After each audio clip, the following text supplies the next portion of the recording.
Happy launch week indeed. For some horns to get flicked. 96 is like reverse 69 if you really don't think about it. Thank you, Middle Thought, for that. 96, isn't that an anniversary? Let's see, 12, 24, 36, 48, 60, 72, 84, 96. Middle Thought, you have subscribed. I already forgot how many years it is. Was it 5 years? 6 years. No. Congrats, Steve. Well, 48 would be 4. It's 8 years. Have you been subscribed to me for 8 years? Did I do that right? Did I do the math right? Is that 8 years of subscribing to this Twitch channel? That's a long time. 96 months. Hold on, I don't believe myself. 96 divided by 12. 8 years. Mr. Middle Thought. My goodness, thank you for the support. Who else was that earlier? Was that Azure? Azure, thank you for the sub as well. The resub. Appreciate all that, everybody. Yeah, so Soundodger 2 came out. That was a thing. It's still out, if you're unaware. I have been blasting it on my social medias, such as Twitter, Instagram, and TikTok. That's right. Your boy, One Mr. Bean, is making TikToks again. I only made like 3 before. And, you know what's interesting about TikTok? Everyone who sees my videos has never seen my stuff before. Like, I'm getting new eyes with every video. They're all getting about 500 views, so a little low, but you know, new eyes are new eyes. A lot of people saying it's just Shapes and Beat, or the inverse of Osu, or declaring with confidence that it's an animation whenever I show them clips, so that's all cool. It's going well. Someone said they took one of the album arts and made it their phone wallpaper, so, you know, I'm making a difference, little by little, in this world of ours. But what we're gonna do today is what we usually do when a game comes out. We play it. So, I think we're gonna just have to play the entirety of the game. I mean, it's only, what, 9 o'clock for me? We can do this. Oh, I skipped it by pressing the scene change button. Wait, let's go back.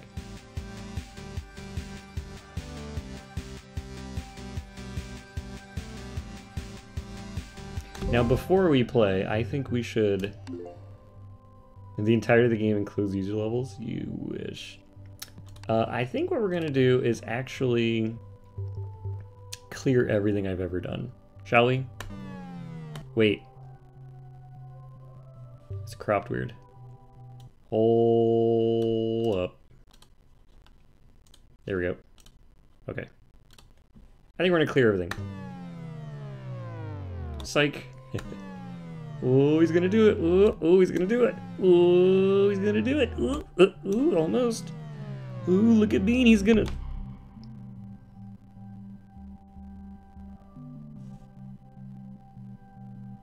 Wait.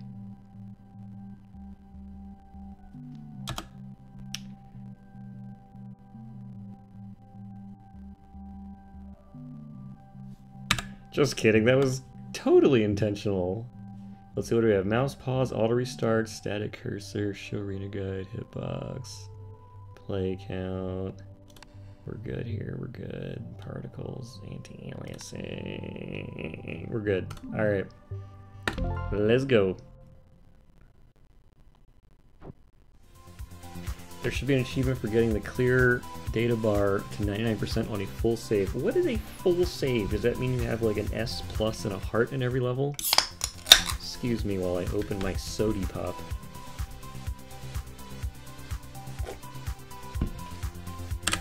Turn it up just a little bit. No, too loud. I know there's like an echo if I do that. So did jump scare. Is Soundodger 2 made in Flash again? Yeah, that's Unity. That's Unity. Happy launch week. How do you feel now?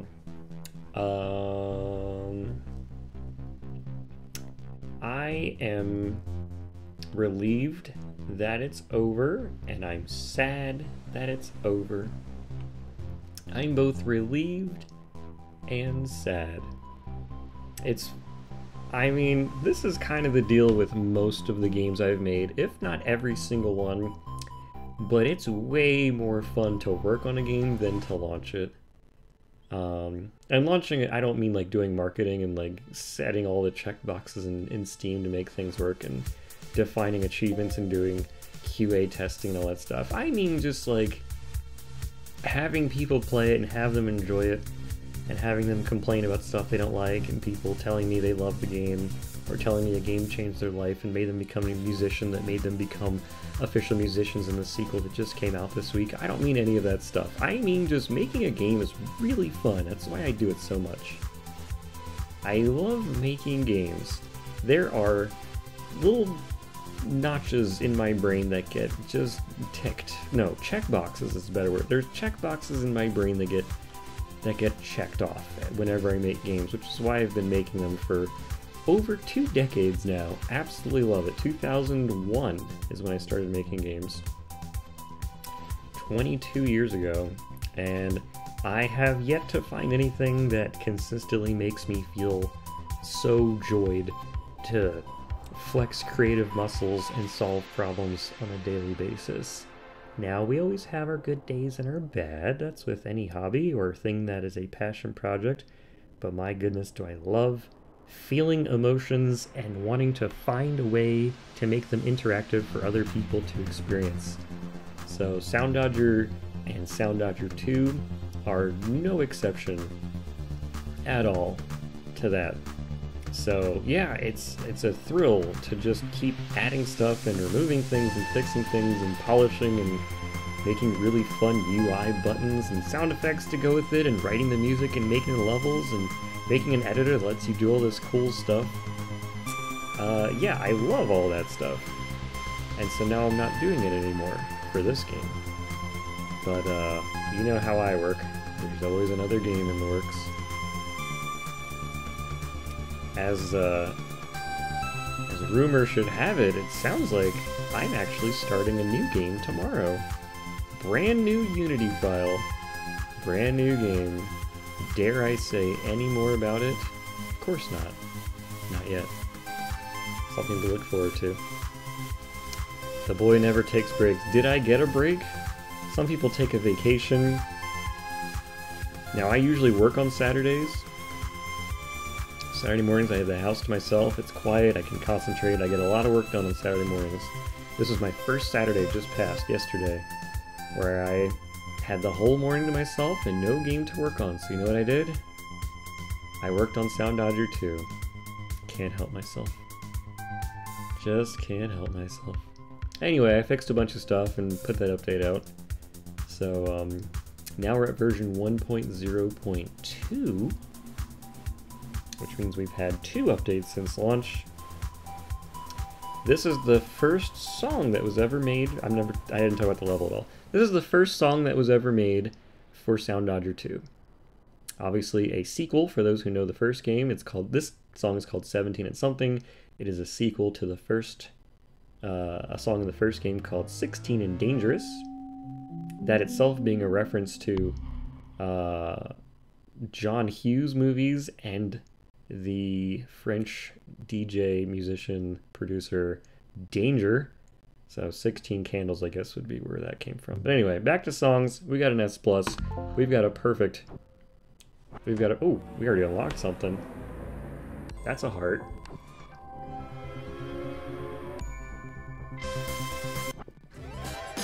Cool. 17 and what? 17 and something? Do we finally get to know what the song name is? 17 and what? Oh. So I knew it had to be called, well, as all of my titles in Soundodger are, they all start with an S. And the only reason for that is because Soundodger starts with an S. There's really nothing more to it than that. And so I knew I wanted this to be 17, the next number after 16, because as fate should have it, both of those numbers start with the letter S, so it's perfect, but it also needs to be and something else. And I couldn't figure out what that other thing was, 17 and something. So I told that to my wife, Mono, and I was like, it should be called 17 and something. What do you think it should be called? And she said, I think it should just be called that. What? 17 and something. I was like, oh, it's perfect. And you know why it's perfect? Because something also starts with an S. I think it worked out great. So the something actually stands for something and nothing else. Kind of like when Homer Simpson knew that his middle name started with a J, so he went on this whole adventure to find out what it was. And when he finally found out his full middle name was J. J-A-Y. Wonderful joke from the writers of The Simpsons.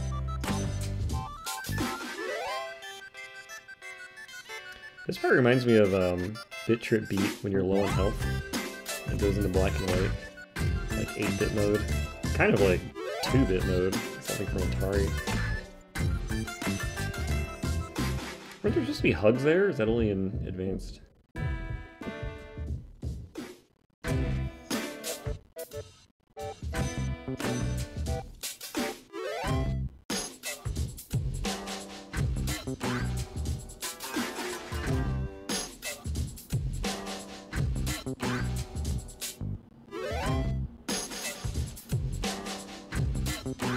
Well, I probably should have been playing this through Steam. I can get my achievements. Maybe I'll quit after this.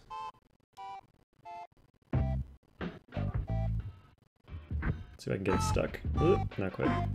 Sometimes you can get the homing bolt stuck there as gravity pulls down and it wants to go up.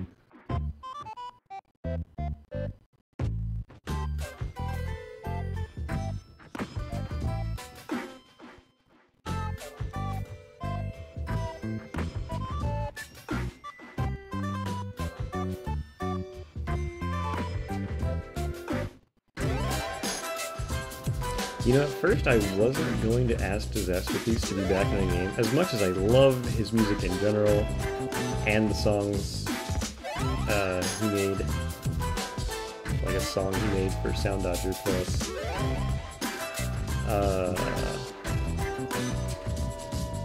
I assumed he was a big shot, someone who's too good to work with me anymore, because he's worked on like feature films and really successful projects in general. So I was like, you know what? What's the worst that could happen? He just replies back with a no. He doesn't respond back at all.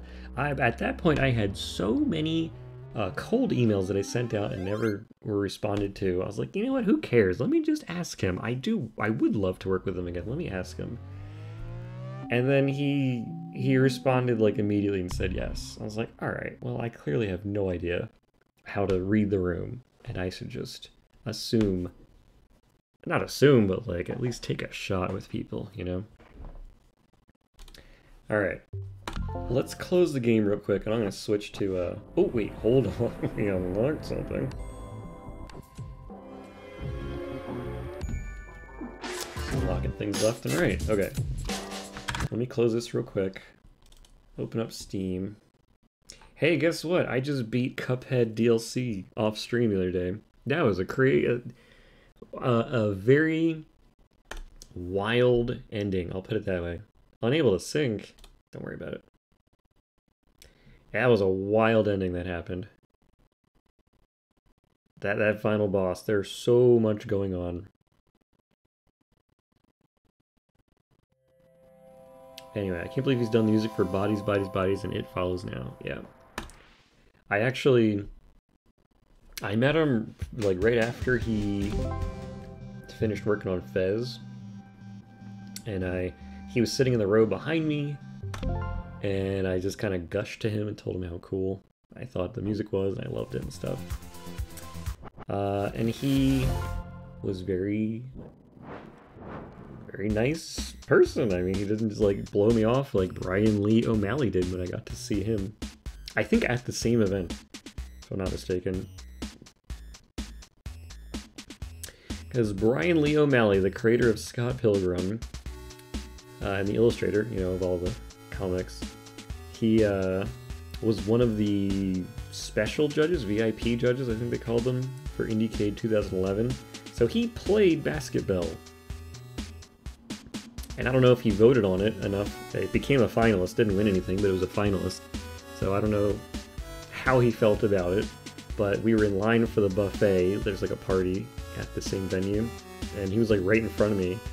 And so I was like, oh, let me go talk to him and try not to be super awkward. I was like, hey, I love your books, and you played my game basketball. He's like, oh yeah. And then turned right back around. Like, he just shut me down. That man, what's the word? What do the kids use? What's the phrase when you do that? When you just like turn around and remove yourself from a conversation. There's a name for that. It's like ghosting, but without leaving. He's like still there in front of me. Middle thought, middle thought. That doesn't make me love his work any less, because I still love Scott Pilgrim. The series and the movie. Apparently it's gonna be a Netflix show now, like an animated series, and they got the entirety of the original cast of the movie to come back and do the voices. So Michael Cera, Aubrey Plaza, Kieran Culkin, the guy who plays Steven Stills, Mary Elizabeth Winstead. I could go on. Jason Schwartzman. I'm running out of names I know now. Who's the woman who played Knives? Is that Ellen Wong? Am I making that up? I think that's her name. I don't know what else she was in.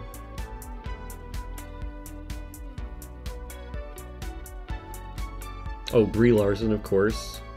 And who's Superman? What's the guy's name? Oh, Chris Evans is in there too. Middle Thought's favorite character, Lucas Lee. Oh, I got hit. Oh no, there goes my S+ streak. Man, I just ran into the biggest bullet on screen.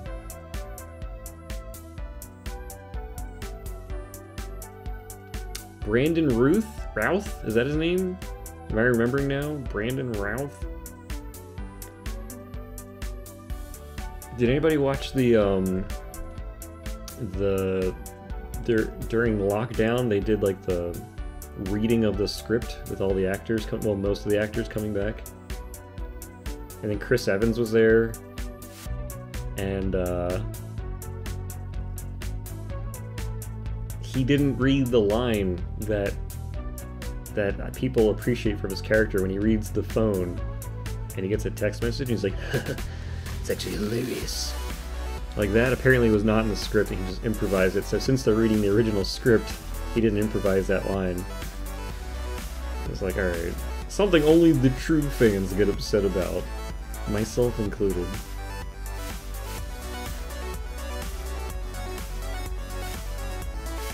Oh wow, now we're just getting hit normally, in an easy level. Alright, this fares well for the rest of the playthrough we're doing.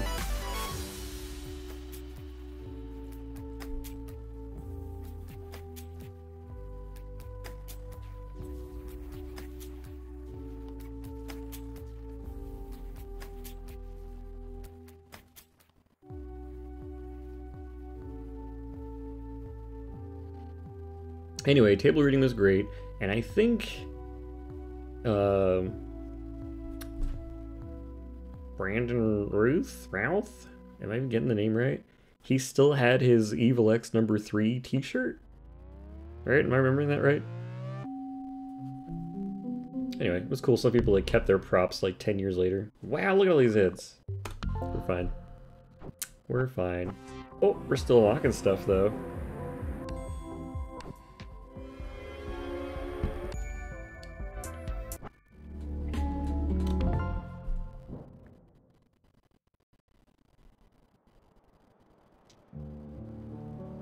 How many times will beans shatter in this stream alone? That's actually hilarious.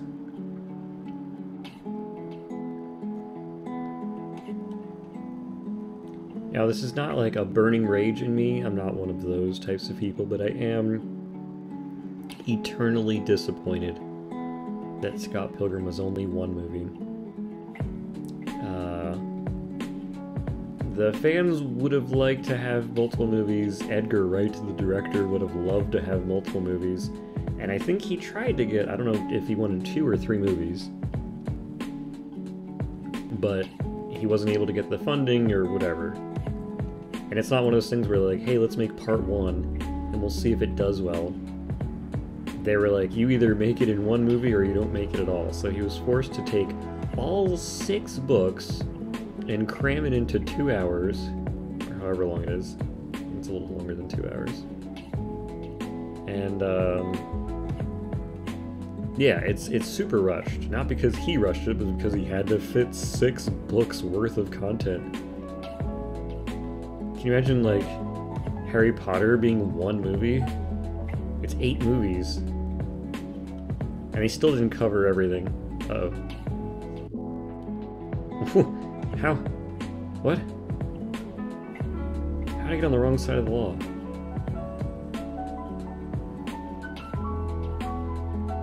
Alright, we're gonna have to play some challenge levels. Get some more unlocks going.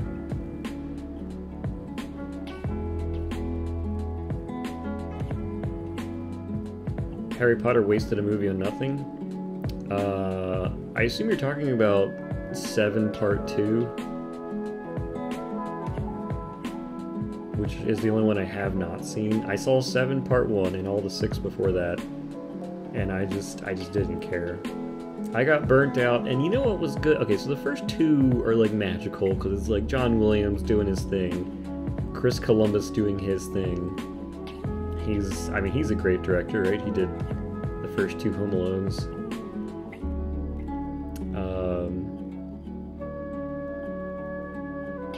But yeah, I think it's the 6th movie, which is where it became like a romantic comedy where everyone just wants to date each other. And I was like, well, that's fun. Everyone's old enough and they have feelings in their heart for each other.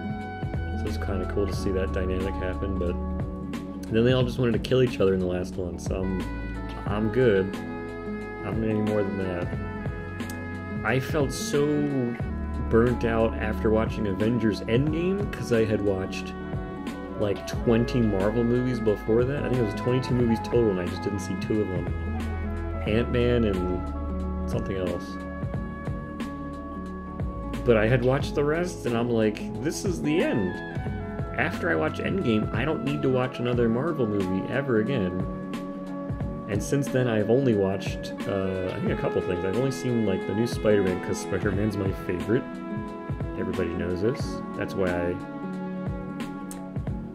decided to make games professionally, because I wanted to do special effects for Spider-Man movies, if that sentence makes sense. And let's see, did I see another movie? I feel like I saw another. What's a Marvel movie that I saw? Nothing. I purposely don't go to them because I don't care anymore. Like, it's just like, for those of you who have had alcohol to the point where you throw up and you're kind of just hugging a toilet all night, just hoping the pain will go away and you can eventually go to sleep. That's how I feel about Endgame. Oh, and you say, I'll never drinking again, and you go end up drinking like 3 months later. This is me with Endgame, except I still have not wanted to watch another one. Like, legitimately sit down and get back into the series, or watch any of the TV shows. It's just too much. I stopped caring. I'm happy superheroes are cool again, or maybe for the first time. It's too much. Let me enjoy something else, please. So yeah, Harry Potter 7.1, Avengers Endgame, Star Wars Episode 12. After watching 12 of those things and kind of just watching them decline slowly or rapidly, depending on which movie we're jumping between. Yeah, hold on, we got some questions here. Endgame was pretty good. Yeah, a great note to end on. He was talking about Spider-Verse to a friend. He was like, "Oh, are you excited for any of the Marvel movies coming out?" I was like, "I haven't watched a single Marvel." The swinging mechanic on Buzz yesterday was based on a Spider-Man swinging demo you made, right? Wow, someone's watching Behind the Bean YouTube series. Wow, that is correct. I made a Spider-Man swinging demo, and yeah, the idea of that was like that kind of, the idea of moving the camera but keeping the characters in the middle was from that Spider-Man demo that I did.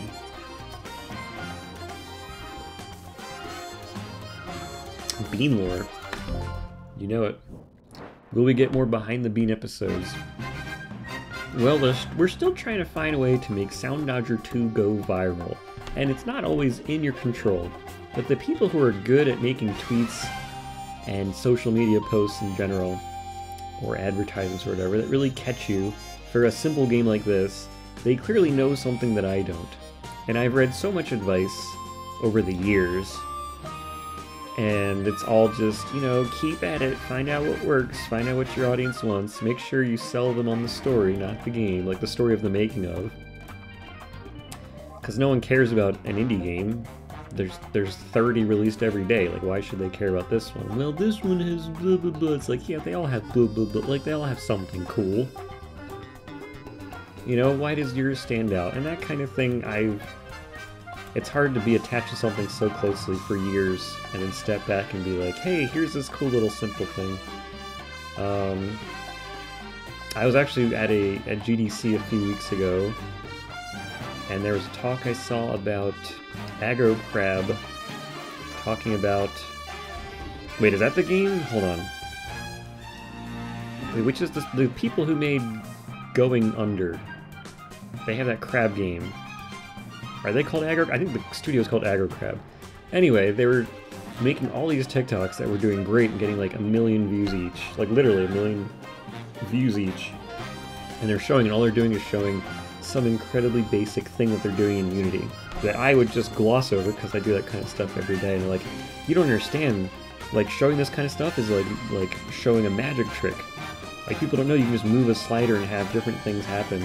And every single thing in your game is going to be interesting if you like find a way to talk about it to people who never see that side of game development. So, like, sure, that was one thing. I didn't do TikToks during Aggro Crab. Okay.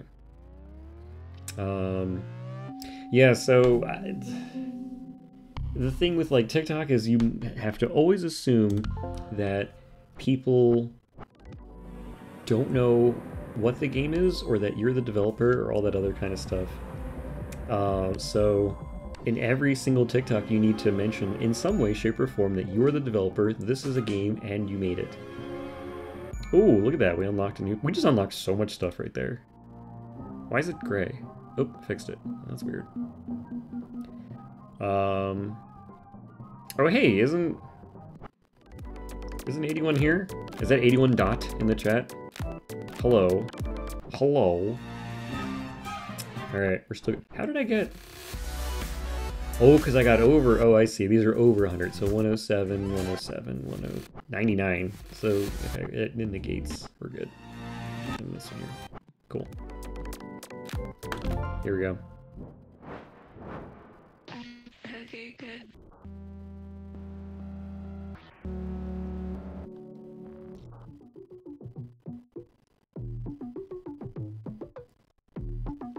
I don't remember how I was referred to this artist who's like in the chat right now. How someone mentioned them? Like Bean should get Drake. Bean should get Madonna. Bean should get Boards of Canada. Bean should get 81. I don't know what nickname you go by. 80. Just 81 I think is good. And you know, I would every so often like listen to people's music, and I was like, well, this is actually perfect for Soundodger. There's so much variety, there's great glitch sounds, there's lots of energy, there's almost a story being told with the music. And it's a sound that has not been in Soundodger before. That would be more than welcome. So actually, this song is kind of, and I really mean kind of, like they live in the same area code. Kind of like Rake Leaves into Piles. And hear me out, and I'm not going to explain it at all, but they're kind of similar in that they're very experimental, sound like outer space jams. This one obviously has like rhythm, and Rake Leaves was doing its own thing. Ooh. Oh, I love these hard to see bubbles here. I don't do that too often in the game. Intentionally hard to see bullets, but I was like, ooh, it's so good because you'll have the progress ring. And you'll be able to see it, kind of. I love the little finger snaps here, by the way. It's so good. Instead of doing a clap, it's this very subtle, reserved sound.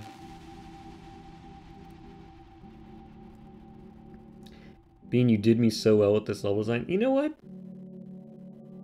Thank you. It was really fun. I knew that there was going to be lots of different moments. Like, you repeat the chorus, you have a few phrases or like sections that repeat. But I was like, you know what, we need to treat each one almost like a different level. So I didn't want to have too many patterns recognizable from one section to another. So like this whole thing is one thing. And then we do the variation, right? If the chorus already happened before, do something different. So here the arrows were twisting a little bit as they're going, like they're all doing like curveballs. And then we had this big crescendo before, now it's different, so obviously the dome is on the bottom, but you also have a different set of patterns coming in. It's a lot more pronounced on the advanced version, of course.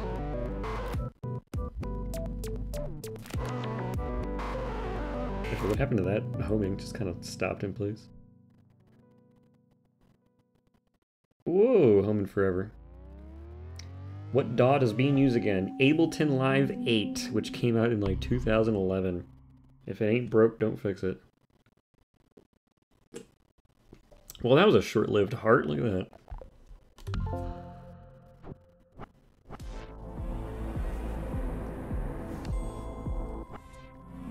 Get at least a B or better in 0 other levels. Wow. Wow. Just unlocking things left and right. There's an MNBS2 on my hard drive. Yo? Excuse me? Are we gonna make it live on stream? We're gonna make the new level?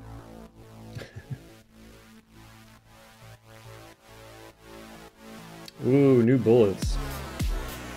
This is the final bullet to be added to the game, the rubber bullet. Able to bounce off of walls and domes.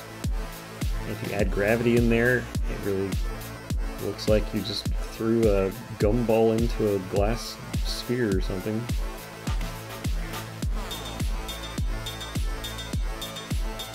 This was not supposed to be the final bullet, by the way.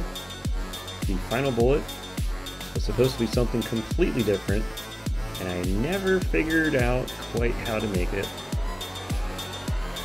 Logistically. Like, it would have been a complicated nightmare to make that clear and legible in the editor. Like, in the game it would be fine. It doesn't matter how it was made, but like, keeping track of how it works, like it's a whole new system of logic, and I was like, you know what?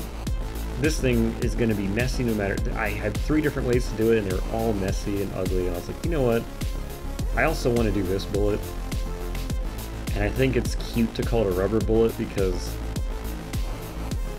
well, as dark as it is, rubber bullets are a real thing that people fire at other people during riots and stuff, but they look like this. And so you can just look at it and see it's going to bounce. The shape of it's a very simple shape in keeping with the theme of the geometry of all of the Soundodger bullets. So I was like, you know what, this is actually perfect. And we can add all this cool stuff like friction and number of bounces and things like that, so I thought it was wonderful. Wonderful addition and a great way to kind of round out the new list of bullets added to Soundodger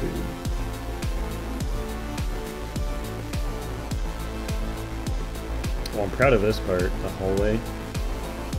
The key here to make this fun, or not feel unfair, is that the direction of the enemies is clearly telegraphed before they fire. So if they're spinning one way, that's the way the bullets are going to fire, and that way you don't need to guess where you need to be. You need to be near them or not. If they're coming from one side or the other. So the advanced version of this pattern I really liked. How it, you had to like sift through the gaps there. Here's the laundry cycle. What did I call it? Practice point? Wash cycle? It just looks like laundry. The laundromat where it just shakes left and right to see how heavy everything is. And they're color-coded. Are we going to get to know what the bullet was? No, because you'll all be too upset. Now, some people looked into the game files and saw that there was something called a pinwheel, but that doesn't exactly tell you what it does. It tells you what it looks like. I love how the spin changes feel like the recoil. Thank you, someone noticed. That was a fun little detail I added. Alright, 16 and dangerous. Oh my goodness. If I get hit here, we're ending stream. This is possibly the easiest level in the whole game. We're going back to 2013, the first Soundodger, with these off-color orange bullets. Sure, that is being blue, but what is that orange? It's like FF7700? What was I thinking? Anyway, I had this song made, and the game was not... I guess the web version was out, but the Steam version was not out yet, and I had a party at my house to show Soundodger Live that I also have been working on. That's the version where it's projected onto the floor, and there's a Kinect that reads your body, so you actually stand in the game, and you actually, you know, this circle goes where your body is, like right beneath your torso. So anyway, Disaster Piece came to my house, which is like the, like Daft Punk is playing at my house. Who was it? Dang, don't tell me. Why am I not remembering their name? LCD Sound System, there we go. Goodness. So Disaster Piece was at my house, and then this song came on. And I was like I know how great of a musician he is, and here he is listening to my little, oh, I just threw something in the Ableton, you know, I know it's not good, but I'm trying my best, you know, and he listened to it, and he, like, just for a few seconds, he's like, this is great, what are you talking about? Like, you did a great job. And then, like, I melted right there on the floor and seeped into the cracks of the floorboards, never to be seen again. What a boost of confidence that is to have a musician you look up to that much. Just say, yeah, your song's great.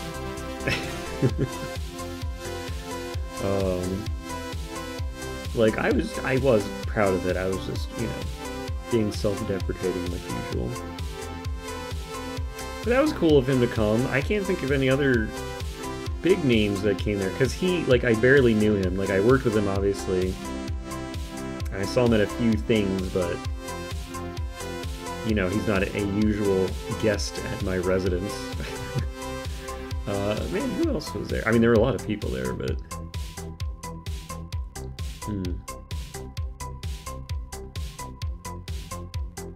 I don't know, I keep thinking of Phil Fish. He was never at my house.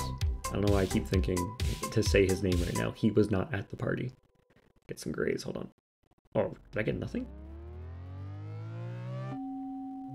Yeah, I got nothing. I'll take the 107.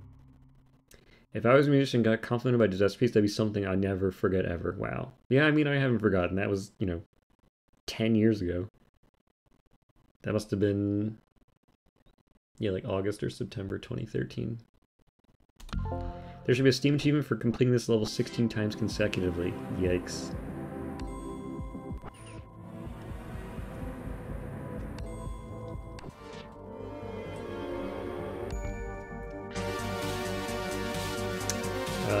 moving on. Julie Buchanan.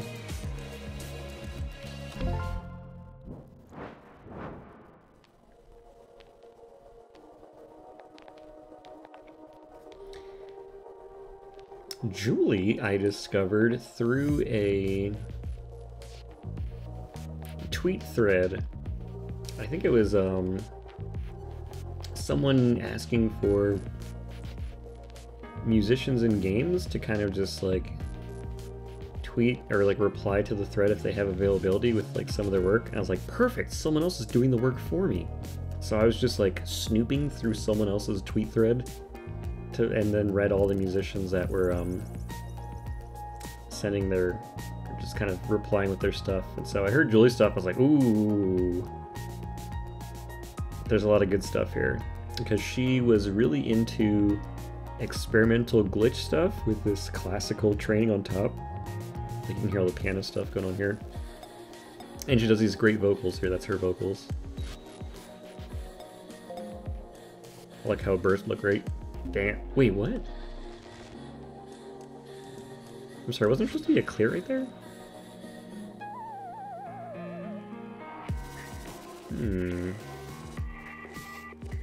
Interesting. Am I making that up? I think there was a clear right there. Let's play another game.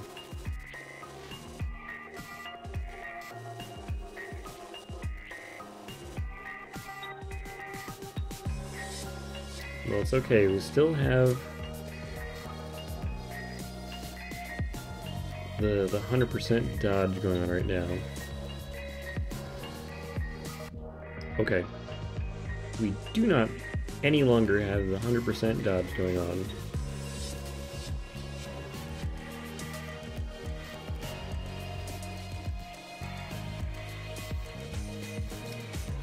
Yeah, this is one of those levels where I didn't quite know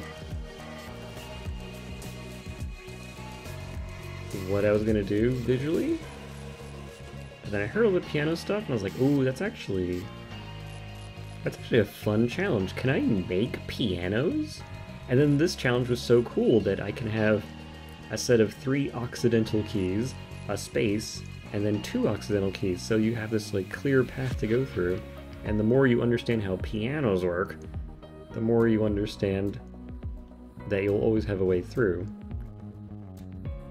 And then I switched up the positioning of those occidental keys between easy and advanced, just so you'd have to think a little bit faster in the advanced version. This level has such good use of ripples. Well, thank you. I was hoping ripples wouldn't be like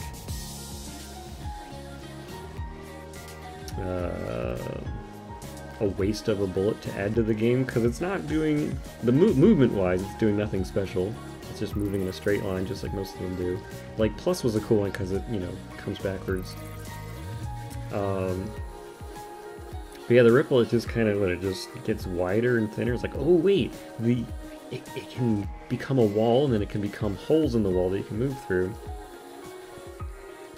And my original idea for what I wanted to do with them ended up not even working, actually, ironically.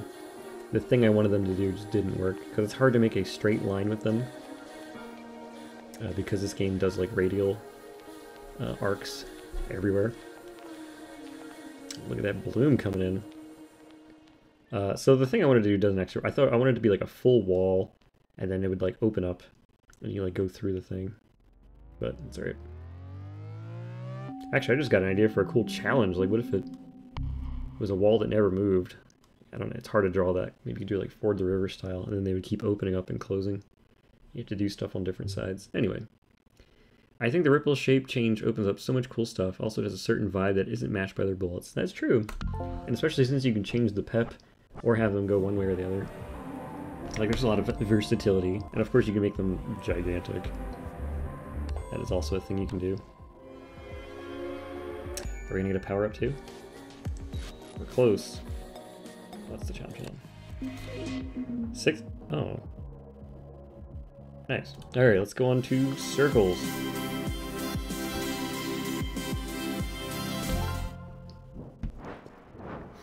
and some people might remember, that actually played this song on stream. An unfinished version of this stream. Oh, and we're playing the first level made by someone else other than me. This level was made by Dawn, if I'm not mistaken. It just said it in the corner, I'm pretty sure that's what it said. And this is also the only instance, if I'm also not mistaken, in the game where I had another level creator make a level for a song that I made. At least the main levels, not the challenge. I think it's the only time that happened. Anyway, Dawn did a great job. The really fun gimmick here is these giant pluses that are first fired backwards, aiming at you, and then they come back in much later, like you've already forgotten that they even exist. So they're coming in super delayed, and so you kind of forget which way they're aiming, and because they're constantly spinning, you don't know which way they're aiming. Okay, that's funny. Other than their movement vector. Wow. So you actually don't know, like, through your peripheral, if you're going to be safe or not. So you kind of just need to learn to move around and always be kind of Ouija-ing your way around the arena. So I do like that.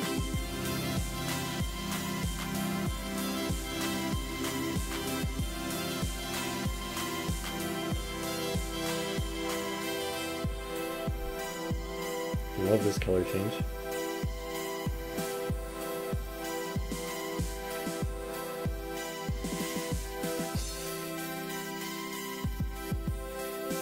Does anybody recognize the arpeggio in this song? You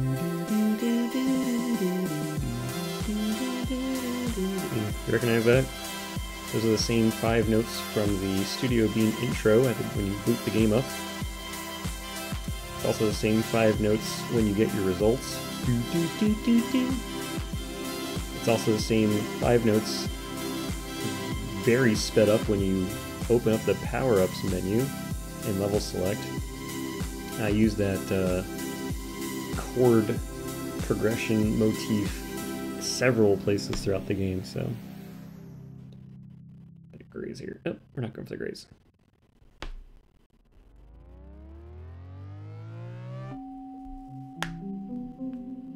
Boink. Like this color. There's a little rainbow here. Man, wait, look how close the heart was. Look, the actual red heart's right behind there. Well, I guess Beyond's up there. It's kind of in the way there. Cool. Stranger Things scale. Oh,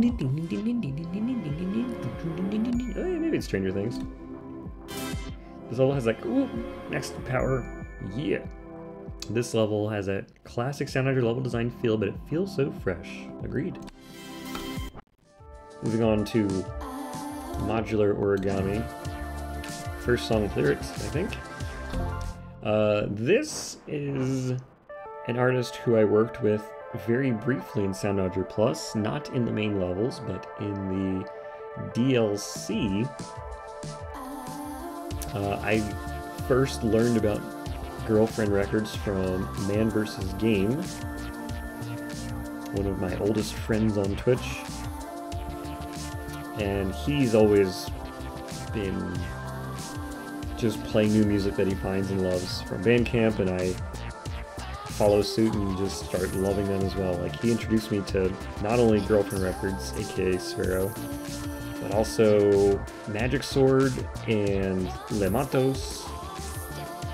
I'm sure I'm forgetting a bunch of others. So anyway, I knew about Girlfriend Records, and I asked them about working together for the DLC, and they gave me a couple tracks. We got the track from Tommy, who's on the same label, Girlfriend Records, and then a song that was a remix from Rex Ronu. So those are really cool. So those were all through Girlfriend Records, and then while I was working on Soundodger, he split off from Girlfriend Records, or closed it down, I forget what the actual thing was. But he just kind of went solo as Sphero, so I was like, hey, would you like to work together? And he was very down to work together, so that was really cool. And he actually had this new album coming out, so we got, you know, the new track. This one from his album, Emotion Engine. In fact, the album wasn't even out yet, and he just sent me a zip file of every song before it was out, so I could like pick and choose what I wanted to be in the game. I was like, well, this is perfect. Thank you. I mean, very, very accommodating person. That was great. The advanced version of this is fun. Yeah, I usually, for Soundodger Plus, I would make whatever the level I felt needed to be. So sometimes I made super easy ones, sometimes I made like harder ones. And then if it was like 1 or 2 circles difficulty, I would just add 2 and make something a little bit harder. And if it was a 4 or 5, I would make something 2 circles easier. And if it was a 3 out of 5, I just chose if it should have a harder version or an easier from there. This time around, I knew how much easier it is to just make an easier version of a hard song. Like, you're not just, you know, removing bullets, you're like changing patterns and things, but it's way harder to add the fat than to cut it, if that makes sense. So for this game, I always made the harder one first. And since there's only 4 viable difficulties, easy, normal, advanced, expert, I just only made advanced or expert levels of everything first. And then once that was as perfect as I could get it, then I would go back and change colors and all the patterns and tweak them so that they'd all match in easy or normal. And I kind of did the rule of 2 as well. There's not too many easy and expert combos. It's usually easy and advanced, or normal and advanced. Wait, that's that right? Normal and expert. Yeah, normal and expert, and yeah. So, still follow that same rule of 2 for the most part. There's deviations here and there. This ending was really boring in my head, and then I did it. I was like, actually, this looks great, because it goes with those vocals so well. Yeah, so if you're ever wondering which colors were in my head first, it's always the harder version. These ones are always not an afterthought, but they come later. And if one was light, I'd make the other one dark, and if one's dark, I'd make the other one light. So, trying to make them feel a little different from each other as you're going back and forth. Now, for In It for Cheap Thrills, I was explicitly instructed to only make it white, black, and red. And so, I didn't change to different colors, I just moved around where those colors were, if that makes sense. Oh boy. Time for elimination.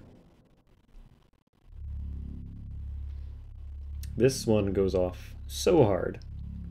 This song actually came to me on Spotify, and this was one of the songs that made me start a Spotify playlist of songs that I wanted to get in Soundodger 2. And most of those artists did not respond to me or had no way of contacting them. So I was fortunate enough to get in touch with Occam's Laser. I think he's Australian, if I'm not mistaken. But it was... Again, some artists just are immediately ready to just help out and be a part of anything. And some couldn't even give you the time of day if they were a VIP judge for your game at IndieCade in 2011. So, you know, and everything in between. But yeah, I was very excited to get this song. Like, I couldn't visualize what specifically was happening, but the build-up was so good. This is like a 1.5-minute build-up.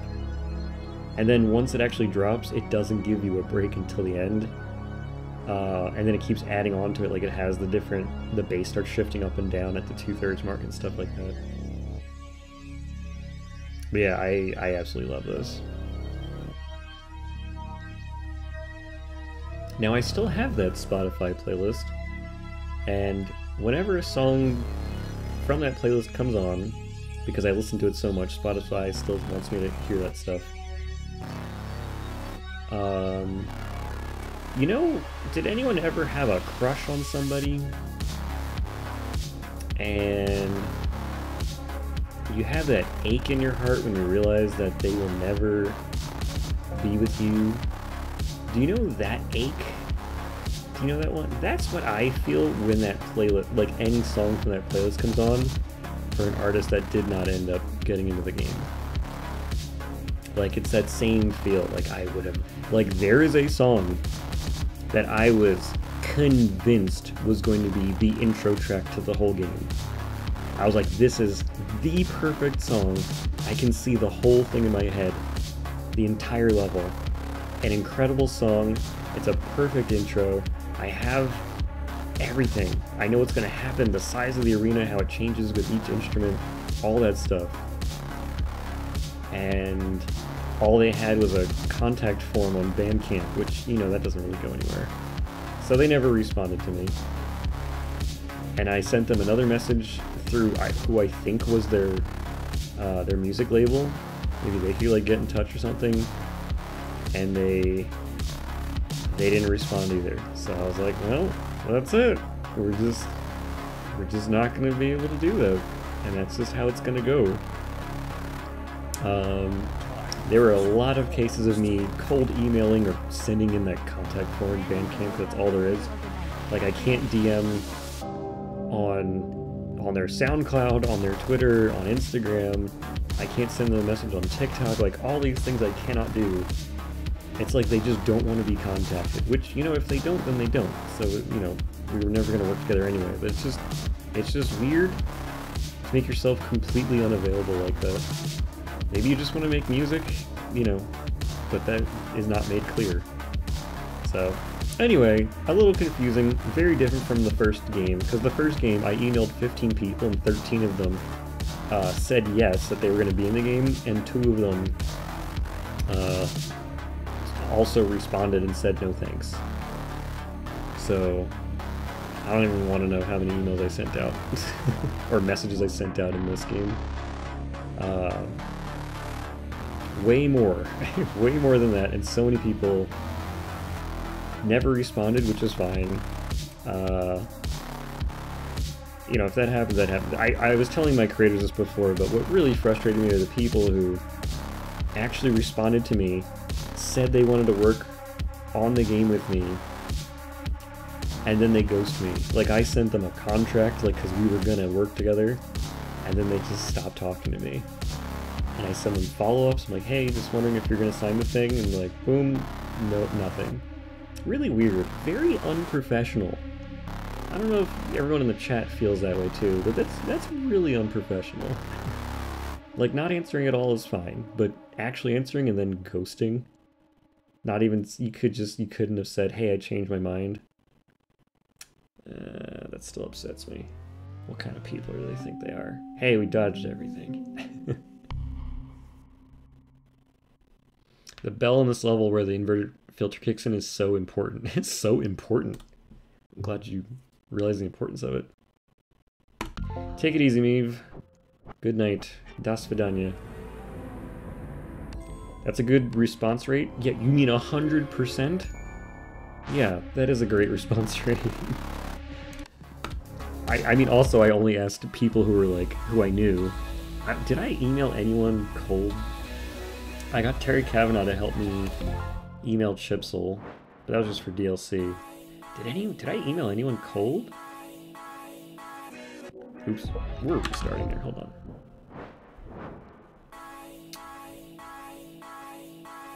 I think I might like this color scheme better than Advanced, like just the swapping of the colors, swapping them around. Also notice I did not use pure white or pure black, because that's a little jarring on monitors. So it's like a little off-white, dark, very, very dark gray. As they say in the art world, never go pure black.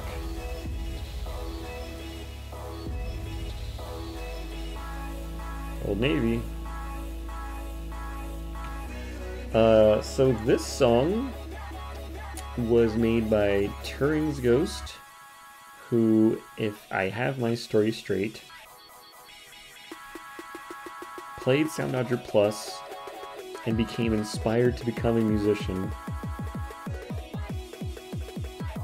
Became a musician, made really cool music, sent it to me. I listened and said, yes, this is really cool music. Would you like to be in the game? And I'm pretty sure that's the same story for Azure, so one of you, it's probably a more accurate version, and one of you maybe not. But both of you, if I'm not mistaken, were... Maybe you were already musicians beforehand, but you're inspired to keep making music or something because of Soundodger Plus, and here you both are officially musicians and level creators in the game. So, if anything, I'm happy to give back to the community. We also obviously did 10 level creators who were voted on by the community to become a part of the main game and make levels that I would have never made on my own. A lot of which are going to be coming up later, because they tended to make harder levels than easier ones. Not always.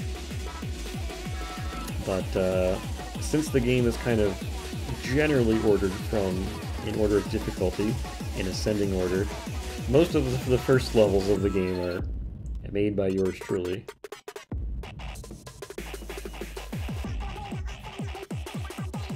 I think this is the longest song so far. Not the longest in the game, that's for sure.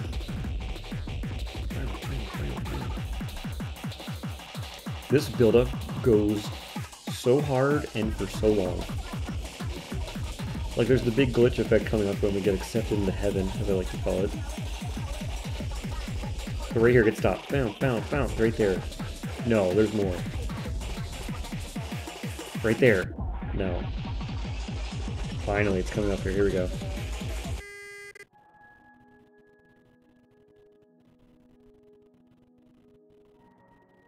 I guess it's less getting accepted into heaven in the easy version, just because it's not the white on white background. Still cool looking though.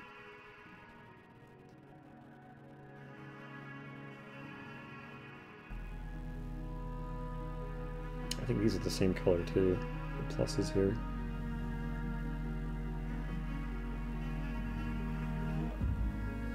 I think I actually didn't change any of the red, is that right? I think I just swapped black and white. Is that all I did?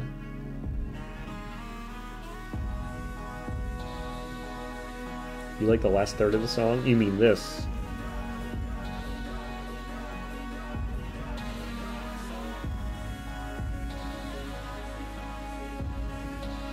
Yeah, I didn't actually have physical tears come to my eye, but I was welling up at how beautiful this song was. And I told... Oops. Oh, I thought I could do it. I told Turing that I know exactly how this level ends. As soon as I heard it, I was like, I know how this ends. Now, did I visualize this exactly? Not quite.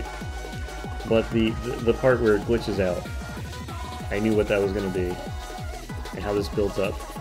I wanted this to be very little challenge, and for you just to actually get so bored with how easy it is, despite working hard, that you would still be able to look around and see all the great things going on, like this appreciation for life around you. But anyway, bitrate? Hey, welcome to Twitch. Maybe we'll go to YouTube next time.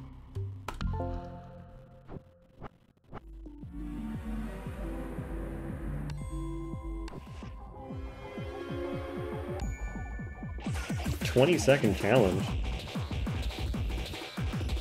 How hard could this be?"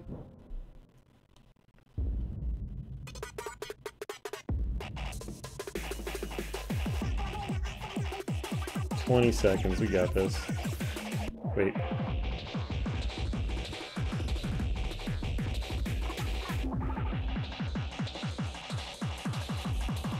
This is the longest 20 seconds? Okay.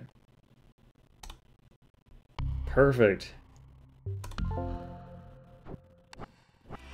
Oh, we unlocked something else. How close were we?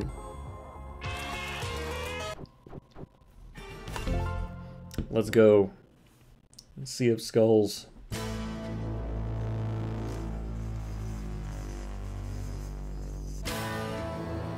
Be his nose right now. Clown nose.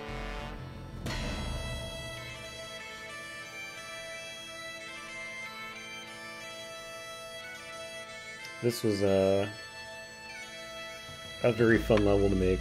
I don't know, maybe you can tell I had a lot of fun. Just like it comes out clearly when you play it.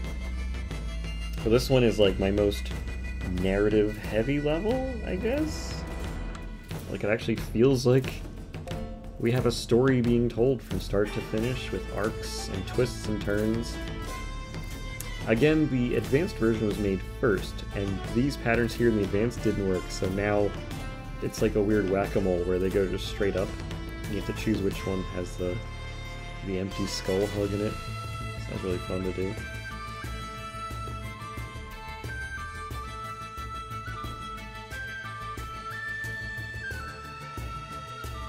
You can hear the water on the outskirts as it twists away. And then the sea of water is now a sea of skulls. Oh, very clever. Hard to make a skull though, they all have kind of weird plus eyes.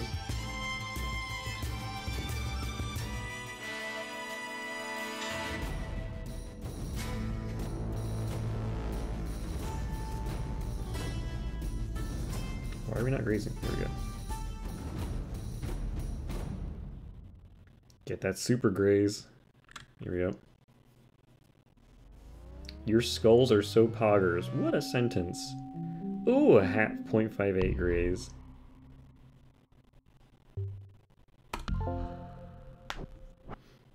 Yeah, let's keep going. Boink. Ooh, we're almost done unlocking levels.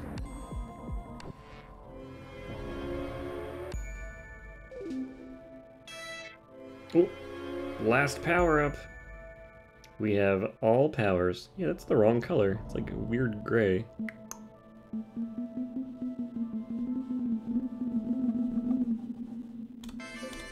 Alright. Oh, there's Middle Thought. Let's not play that one right now. Let's go to Feeling again. We're trying to get through the levels. Oh, we've got a few to go, don't we? Alright, let's keep going. Wait. Here we are. Ooh, another level not made by me. This one's made by Azure, who was already making content,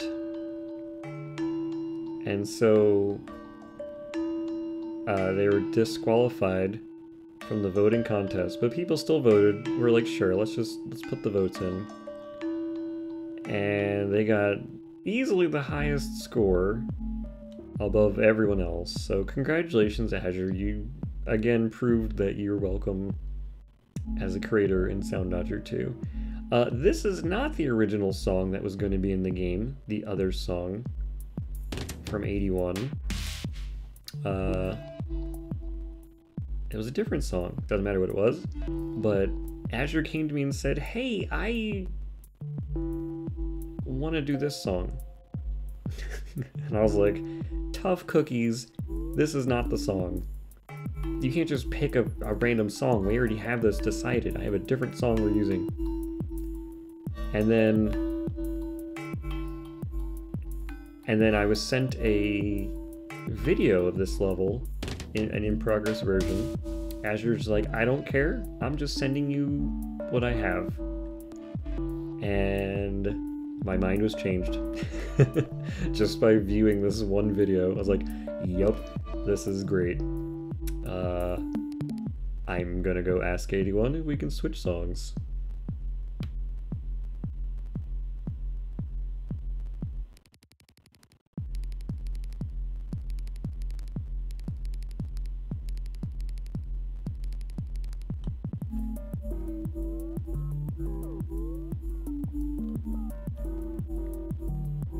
Great level, great colors, great use of the instruments visualized as bullets. I mean, it's kind of the thing you always want to do in Soundodger, but like this is just an incredibly well done level, start to finish.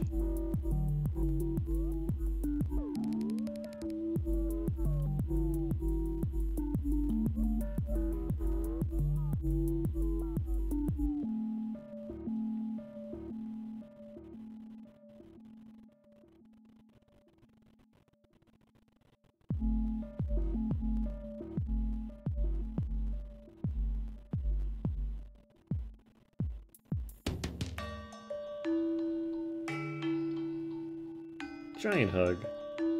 I love how these are bursts, so the pattern that you have to dodge around is different every time. So smart, so simple. you have to pay attention every time you play the level. It's great. And you can't tell they're bursts because they all happen so infrequently. And they're just fired straight up, so they feel like they're always fired the same, but you're getting a different pattern every time. Very clever.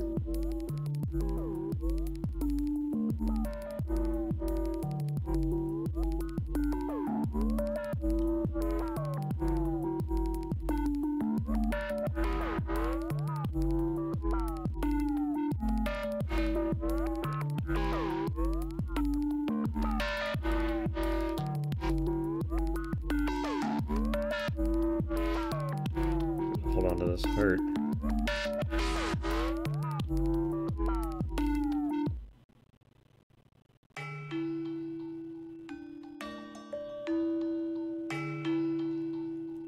Oh, what a great way to finish the level too, having them come from the bottom and go up. Like, you might think to yourself, yeah, who cares? You just did the opposite. I'm like, yeah, it's the bookend. We're at the end of the song. Things are going back up because they started coming down.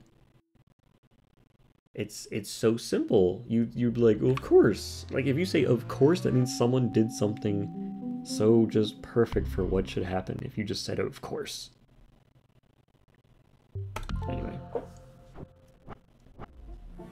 Love that level. Ooh. Locust. Oh, Bean. Oh, Oxy. Alright. Senioritis. This puts us at the, I guess, what do you say, 40% mark of the game? This is another classic Bean track from the first Soundodger. This one is called Senioritis, which is something you feel as a senior in school, usually high school, sometimes 8th grade or so, depending on when your school kicks you out, where you're at the top of the food chain. You're the greatest type of student that there could be walking the halls, and you finished all of your exams, and you're kind of just wandering through the halls, not knowing what to do. Like, you want to become a better human and learn more about the world and go to the next level of education. But you also don't want to go anywhere. You're not feeling lazy, you're feeling unambitious. It's senioritis, the feeling that you worked hard so that you finally get to do nothing. So anyway, this level was a level designed to have a bunch of students and a teacher. So this single enemy up here is the teacher, and the other ones are the 5 students. So the teacher's giving the lesson, and then the students retaliate by sending back their vitriol as they're encumbered by senioritis. Again, very abstract. Incredibly abstract, but this was an idea of like, hey, let's try and tell a story. It's called Senioritis, let's try and do something classroom-based. Yeah, you thought you were getting Soundodger 2 lore? You are incorrect. We are doing Soundodger Plus lore.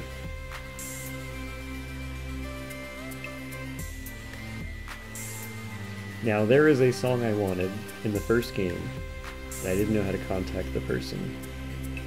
It's a 10-minute long song, and I would have absolutely loved to make a level to it.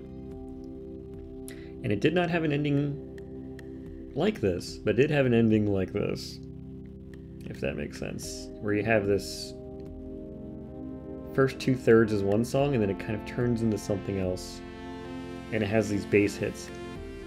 So this song has something too, so, you know, it just goes boom, boom, boom.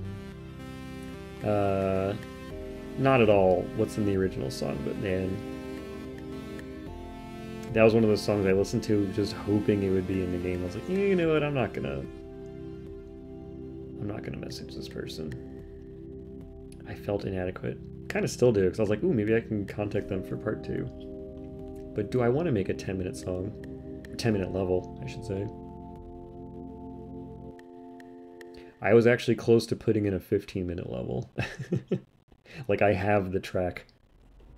I have the rights to it, and I was like, you know what, I'm not gonna do a 15-minute long level. That is ridiculous to do that. Even if it's easy, it's ridiculous to ask that of any player.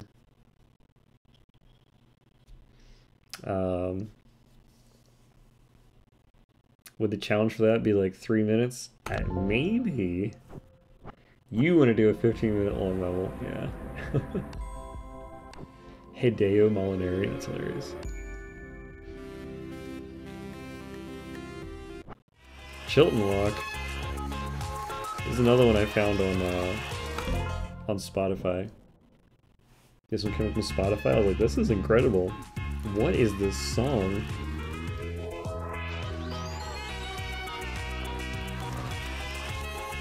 Like, I have no idea what I'm listening to. Like, what instruments played on what?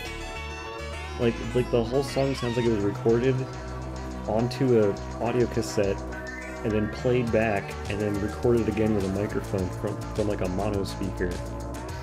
Like, it has that warbled lo-fi thing going on, but there's also like high fidelity percussion. I don't know what any of these instruments are except for the drum track. And I think that's an amazing thing that I can't even identify what I'm listening to. It's such a weird song. Also, it basically loops perfectly.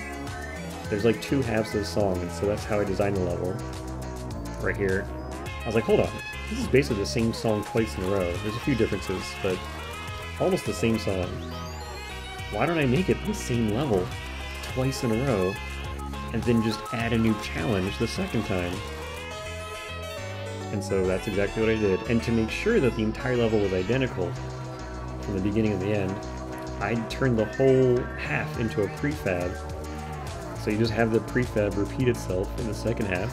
So if you change one half, the other half automatically updates and they're identical. With the exception being, of course, the laser that's constantly spinning. And so I kept tweaking the second half so that it was possible with the laser, and I would keep updating the first half, which is why it kind of starts with that weird plus thing and the giant hug, or the giant hug? The giant big hug that forces you into the corner that gets you set up to not get hit by things that you could have dodged easily. It's like, yeah, it looks weird in the first half because the laser's going to be there the second time. You still can't S plus the advance. It is pretty, isn't it expert? I think it's an expert. Oh, we'll never know. Asher song. Boink. Yeah, that's an expert. I explain why it's difficult. Cannot imagine how that looks in the editor. Really? I mean, it's not one prefab.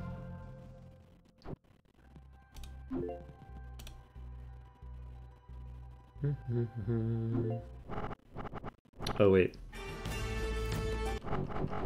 It's not unlocked here. I can't show it to you. Or can I?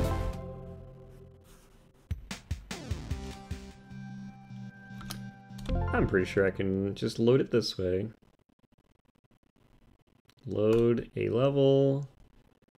Soundodger 2 level. Oh, here we go.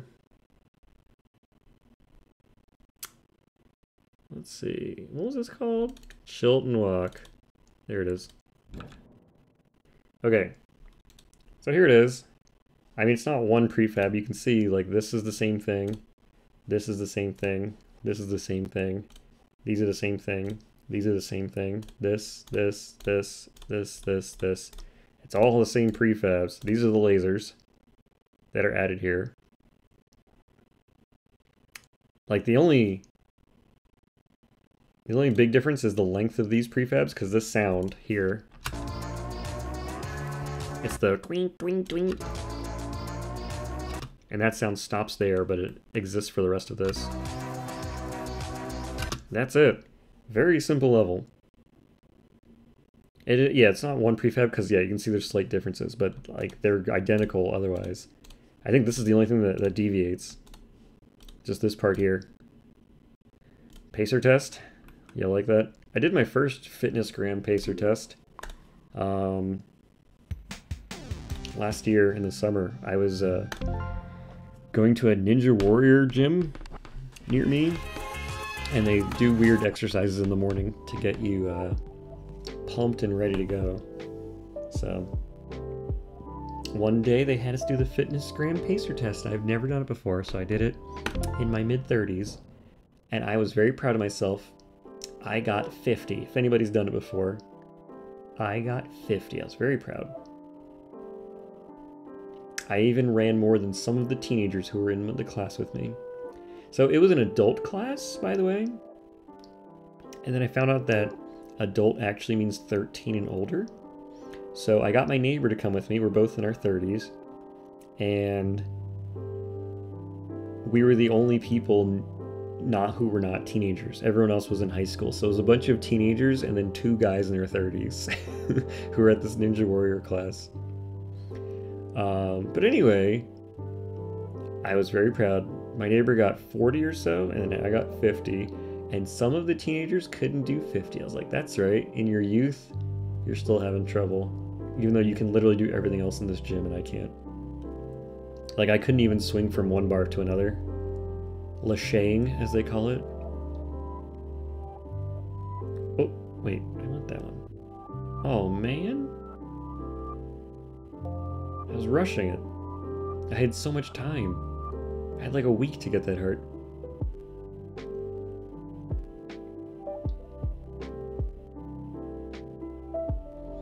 But it was a fun class. They taught us like how to climb ropes, which I think I learned in school, but they taught us again, like advanced stuff, like how to wrap your body around the rope so you can actually let one hand, like one entire arm off the rope so you can relax. And just hang there till you're ready and you catch your breath for extended rope climbs. We did famous things from Ninja Warrior. We did the warped wall. We did the jumping spider. I forget the names of the other ones, but yeah, lots of famous things from the show they had there. And they would change it every week, so every week you come there and you don't know what the obstacles are going to be. So it's pretty cool. I loved Ninja Warrior. Right after college, I would download the episodes from Japan because it would take them months to do the voiceover for G4. They would, like, you know, localize them to English and do all the subtitles and stuff. I was like, you know what? I don't think I need subtitles. Like, they're great, but I can just download the full episodes. There's torrents. I can just, you know, it's like 4 hours long with commercials. That was cool to see Japanese commercials too. But I would just watch through and just watch all these competitors do amazing stuff. Sometimes they would be subtitled, which was fun. People put in that extra effort. But yeah, I would watch it, and they had, I think there's 2 Ninja Warriors a year, unless they change that. So kind of like every 6 months I'd watch the new ones. Would have loved to go to Ninja Warrior class 6 years ago. I love how for the artists you found on Spotify, you picked one of their top 5 most played songs and then a cool deep cut. Well, I mean, I guess they got suggested to me because of the popular song. And then I had the arbitrary decision to have 2 songs from every artist, at least 2, I guess, we'll put it that way. And so I told them in the contract, I was like, hey, it's for 2 tracks, not for 1. And so I definitely want this one. And then I just would go through the catalog and find something different from their first song, and then another great fit for Soundodger too. And then eventually, some of them were easier decisions than others. Nitsuwa, I think I picked this one. No, Lost in Translation was first. This was the first one I heard. And then I heard Safety in the Sun, I was like, oh, this is great. Because of all the backward sounds. What are you doing to that one? Tracing it. I'm just talking. Mine is really the last one to be unlocked before the final level. Right, oh, I guess right here? No? That's the last one that's going to be unlocked, right?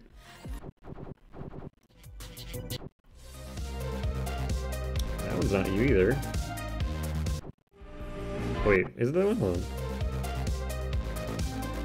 Oh yeah, okay. Might be. Alright.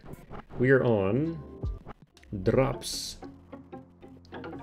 A wonderful song from Moebius, returning to Soundodger from the first game. Under a different name, of course. He was known as D. White, and had to, that band kind of went their separate ways, and so he's back as Moebius.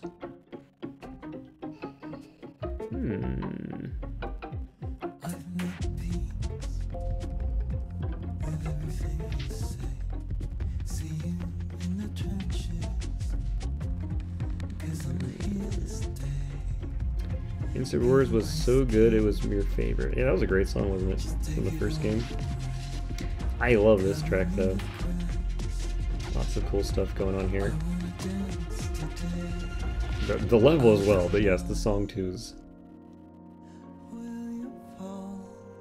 Like, first off, designed for Soundodger. There's lots of secret codes and messages. And if you look into the lyrics, you'll kind of... If you think of the lyrics as Soundodger related, then it all makes a lot of sense, and it's pretty cool how it's hidden in plain sight that it's talking about the game with very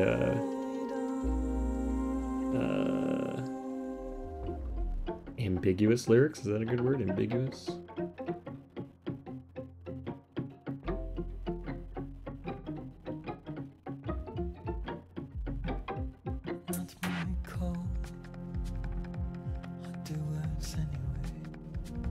Targets left untouched, further down the hallway, throw a cab, repeated overplay, the plan's appealing, once it's gone astray.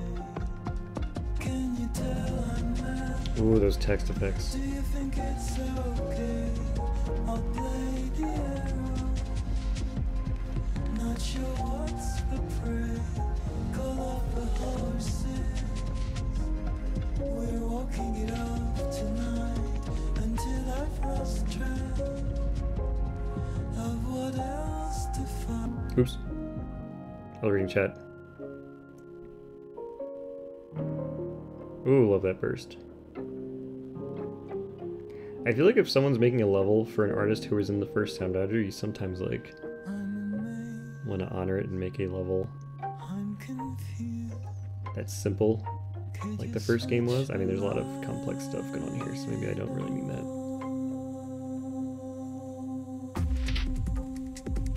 Ooh, I love the parallels going out.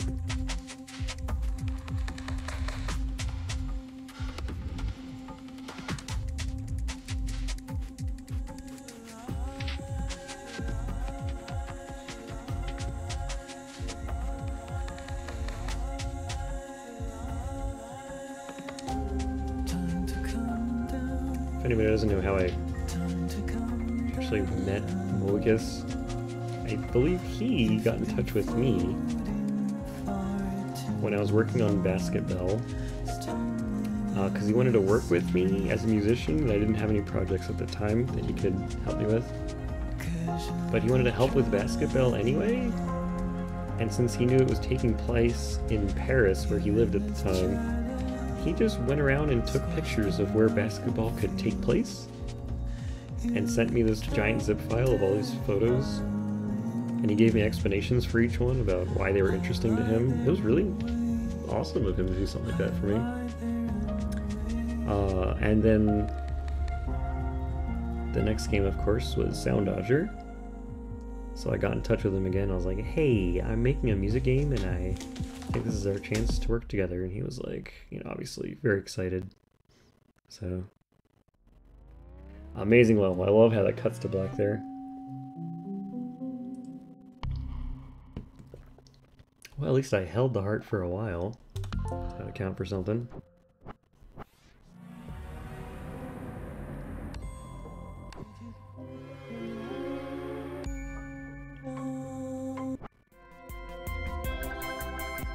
Alright. Let's take a little break. I'll be right back. Don't go anywhere. And more Soundodger coming up. BRB.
hi.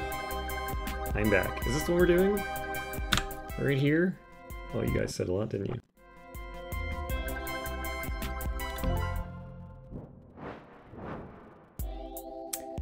Another sequel song from Bean. This one is the sequel to Senioritis, of course, another school-related title. Now, of course, being a sophomore happens before you're a senior, so we have an order of operations issue, but other than that, I think this is the perfect sequel title, because, you know, it starts with S. It still has to do with the first theme of the first song, but there's so many extra layers to it because it's called Sophomore Slump, which is an actual thing, just like Senioritis. Sophomore Slump is usually for musicians. When they're making their second album, they have a tough time trying to find the same success they found with their debut album. And they're in a slump. Like, what do we do? How do we make another album? So that is it, because their second album is their sophomore album. Sophomoric album.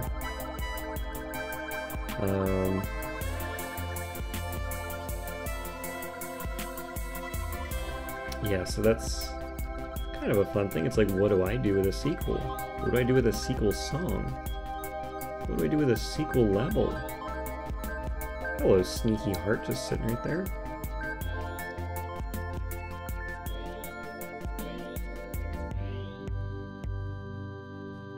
So all that was the melody of the first song, Senioritis, kind of with a different music notation. And then here's the departure, so we do something new with the same chords.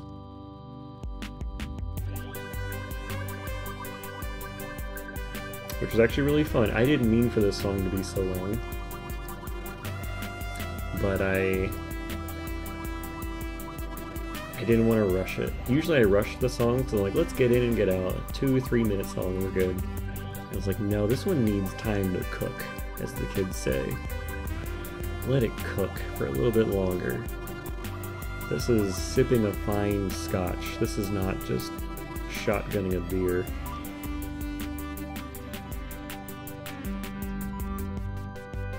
It's also in 3/4 time signature, which I almost never work in. So that was pretty fun to think in those terms, which I'm just not used to that. So it was fun challenge.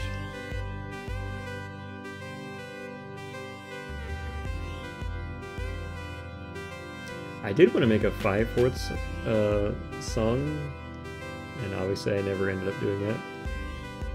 But I was like, man, if I can do a 3, why don't I do a 5? Let's keep trying new things. Didn't happen.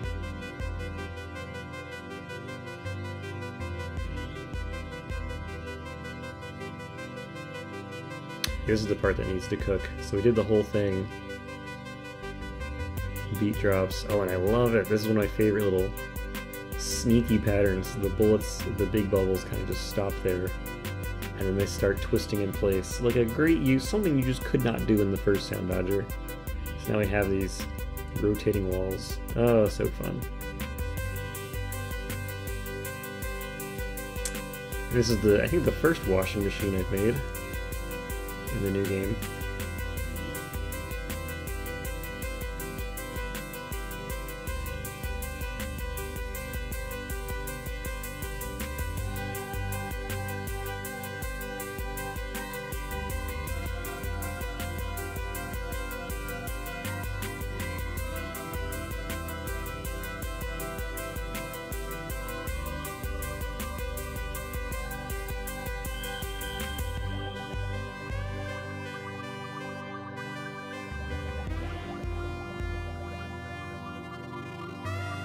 I made a very late change to the music. That little flourish at the end, the tremolo, like I just added like a few days before launch. Possibly 1 day, 2 days before launch. Like it was bothering me since I put it in. It was very jarring on the ears. I was like, I need to do something. And that VST I was using in Ableton just didn't have it built in. So, yeah, I went back and did another edit on that.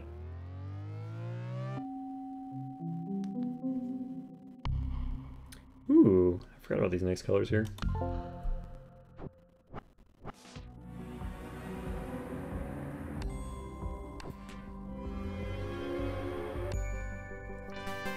The wide part of the song is just too beautiful. The first time I played it scared you a lot. That's fine. Yeah. Arena-sized jump scare.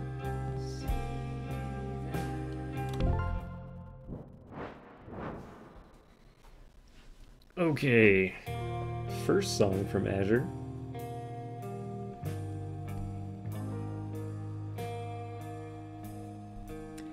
I immediately love this because of those guitar plucks, which reminded me a lot of Everyday Shooter, which is a brilliant shoot 'em up from like 15 years ago.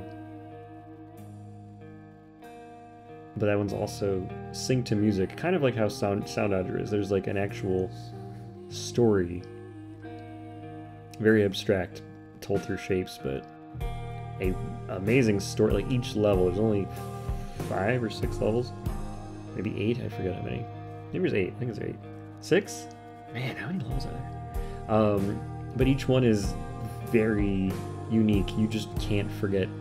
Apparently, I'm forgetting how many there are, but when I think of level 1, I know exactly what it is. Level 2, I know exactly, like, they're so different from each other visually, and the music style, and everything's tied to the music, so every time you play it, it's the same level of what stuff is happening, but it's like procedural, so like the layout of the patterns and things are always different.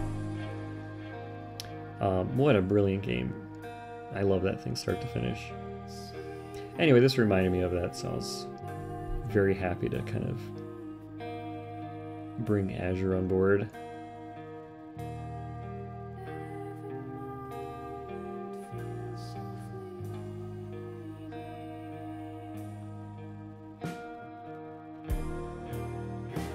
I also gave myself a personal challenge here. Oops, if you can already tell, there is only one enemy in the game, or in the level, and it fires from the center. So I was like, how can we take the complexity of what's going on in this song and have it only come out of one enemy? Oh, here the bullets are crying, by the way. Those are yellow tears coming down. That's why they don't actually get to you right here. I don't know if that was obvious, but the lyrics say, "See me cry." So I was like, ooh, let's have the tears cry. Perfect. Let's go literal.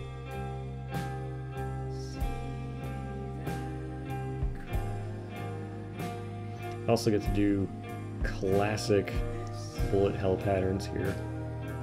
The spiral pattern here that's just in all the games, so you don't get to do that too much in Soundodger just because the enemies are so far.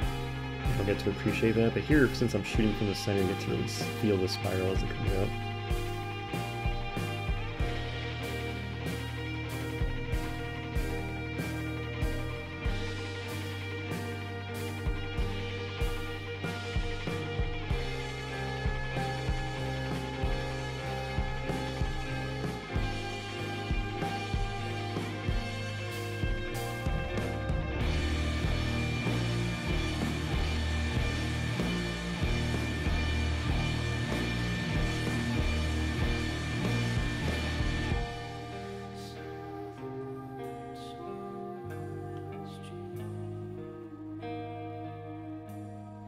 And there was a delicate balance here. I did want to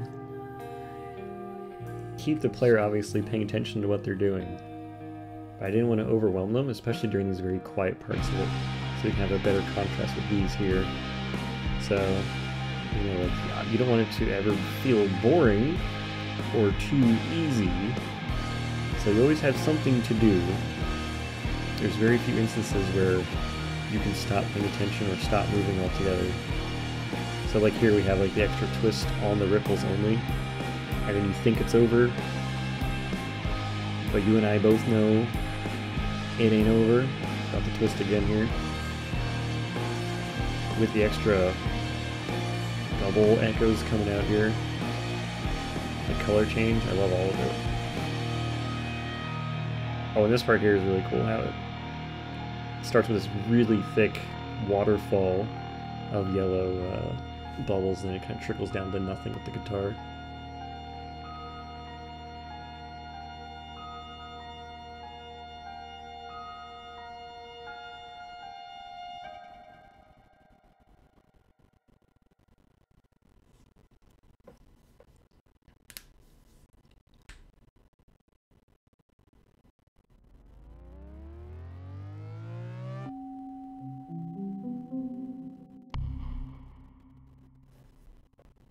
Bean, how many hours a day did you work on Soundodger 2?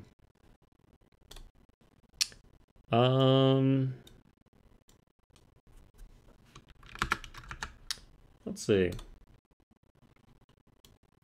Well, I worked on it for 3 years, so 365 times 3 divided by... Wait. Hours per day. Oh, we'll copy this. Okay. So 3202.5 hours divided by that number of days. So 3 hours per day. But if we did times 7, it's that many hours per week because I'm not working on weekends. So I did about 20 hours per week for 3 years. I don't know if that explains it. I mean, there was a whole month where I only worked for 5 hours because I was like doing a lot of personal stuff that I just didn't have time to work. So, you know, some weeks it's 40 hours, some weeks it's 10, some weeks it's 0 apparently, but average about 20 hours a week because I'm also a full-time dad and the housekeeper. So, always something for Mr. Bean to be doing. Gorgeous level, gorgeous song. Well, thank you. Doesn't it not count time in the Unity editor? Oh, if you're wondering about this, this is only time when Unity is open and Steam is open. So there's been weeks where I didn't have Steam running. So this is probably closer to maybe 4,000 hours, I would estimate. Probably not 5,000. So it's probably closer to 4,000 of actual time working. And let's count, you know, all the time spent working on the game when I'm not at the computer, like when I'm thinking about stuff. I spent a lot of time over the 3 years listening to music on Spotify, emailing people, taking care of all these things outside of Unity. So yeah, 4,000 sounds like a pretty good estimate, I'd say. Another great song from Disaster Piece, made about 2 years after Out of Dodge. No, maybe a year and a half after. There's a lot of time between the two.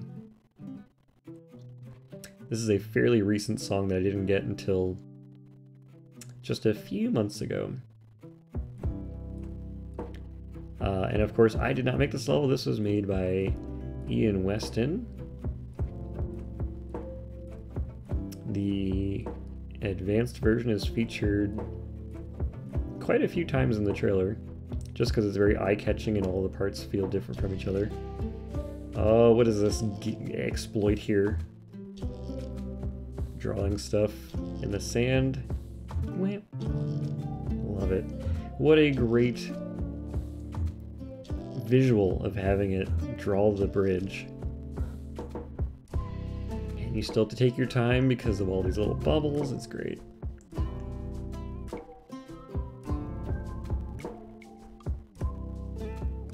It's great. And these colors are just probably destroying the bitrate, and if you can't see the game, that means that you're probably looking at something pretty.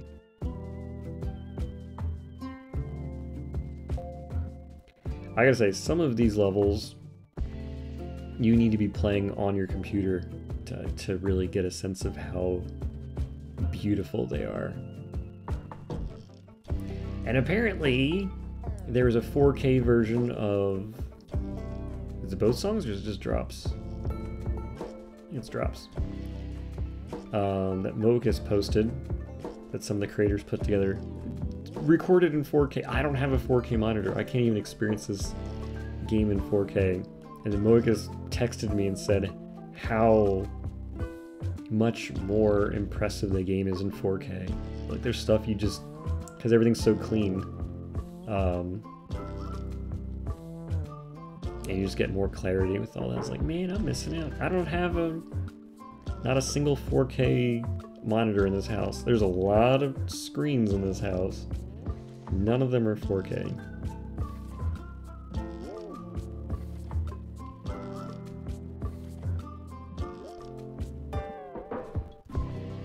Oh, here we go again. Ian gets a little goofy with the visuals. I'm fine with experimentation. I mean, the whole point of Soundodger is to be experimental. If these were safe levels, we wouldn't be playing Soundodger now, would we? We'd be playing, insert other music game.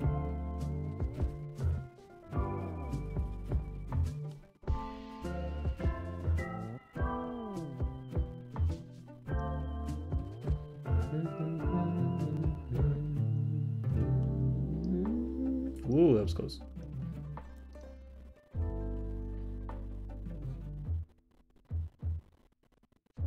Alright, those visuals are a little goofy. I still love them.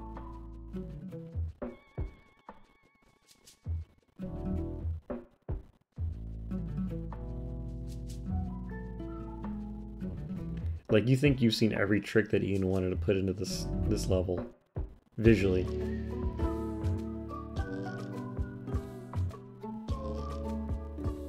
And, oh wait, is it not in the easy version?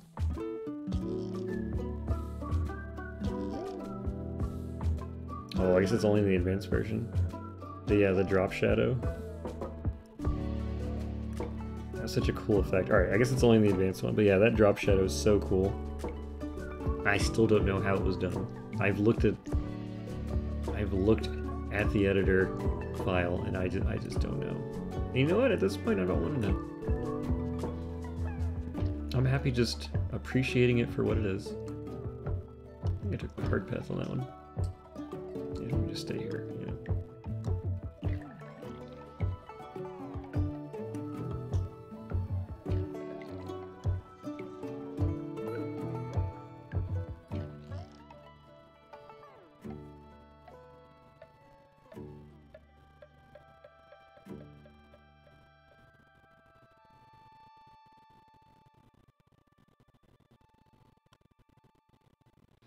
It's weird seeing with all the effects turned off. Can I graze? A little bit? Okay. Got a little bit in there. The filter work is incredible. Yeah. Got the .05. Me recording that video in 4K involves a whole process of me changing out my monitors a whole lot and also closing everything on my computer so I get little to no frame drops. I appreciate it. I appreciate it.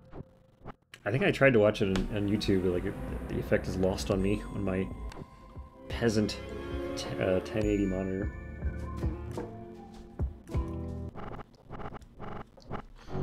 Alright, so we've got to be a little bit past the halfway point, right? We've got 1, 2, 3, 4, 5, 6, 7. Wait, hold on.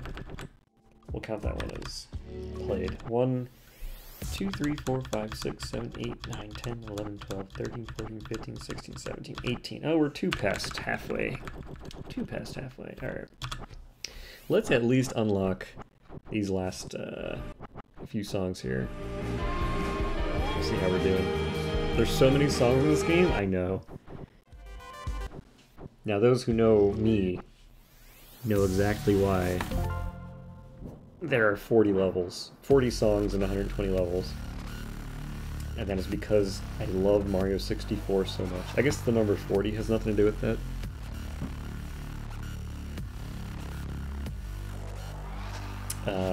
But yeah, Mario 64 had 120 stars, and I'm like, you know what? I want 120 levels. That is what I want. And I will make that happen. So I did the math, and I was like, hey, if I have an easy and a hard version, and if I want to do like a bonus level, which eventually got renamed to challenges, I was like, huh, that divides into 120 if I just have 40 songs.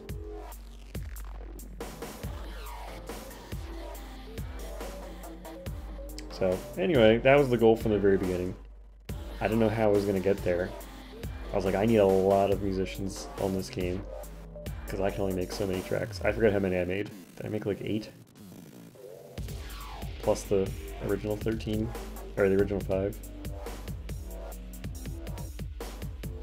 That sounds like too much. How many songs did Bean make for the 40 tracks?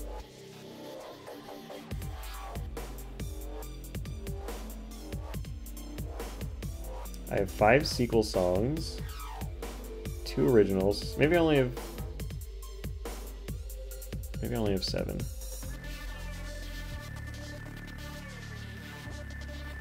I like this little alley here. Another one of those, like, of course that's how you would do something like this in Soundodger too. But I think it came out really nice. Apparently, the best things for a viewer, maybe not a player, but a viewer, to find interesting is something that's clear and easy to understand. And that's not just Soundodger, that's literally anything. Any creative arts that are visual. It's always the simplest things that really catch on. So as complex as all of these levels are, I wanted them to each to have some kind of simple moment that you can appreciate because there's so little else going on. You get to just focus on the one thing. But of course there's lots of fine details that you really only see after 1 or 2 or 3 playthroughs of a level.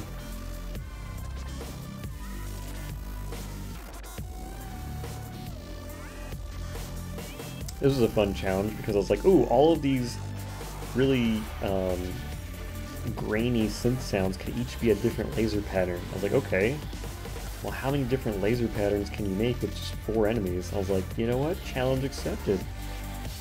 Let's find out. Of course, they're way more complex in the advanced version.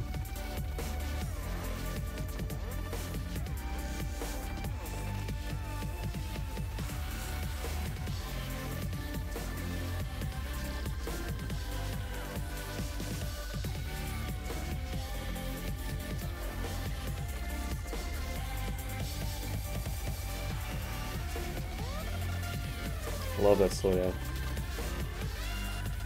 Makes you like wake up. If you're like stuck in a trance with the lasers, that just makes you go, oh wait, hold on, other stuff's happening. Did I not graze? I don't think so. Still one of your favorites in the whole set. Well, thank you. Glad somebody's enjoying it. Boink. No graze.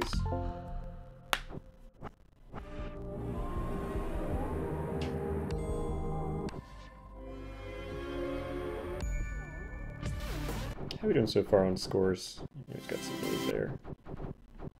Yeah, more A's than I thought we'd get. Alright. Let's keep it going. 3rd classic song. Shibuya. I made this before I got to go to Japan for the first time. I would not go to Japan until the following year, 2014. But this is named after Shibuya, one of the districts of Tokyo, which is famous for its giant pedestrian crossing, which crosses 5 intersections at the same time. Hundreds of people cross at every red light. And so that's why there's 5 enemies in this level, where all of those blue things going by are supposed to represent the people crossing the road at the red light.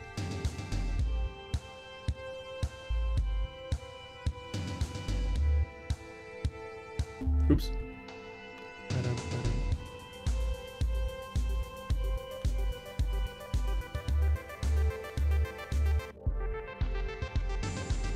This part was really difficult for me. My goodness. Lowest score of the night coming up. I had the most time to practice this level too. 10 years.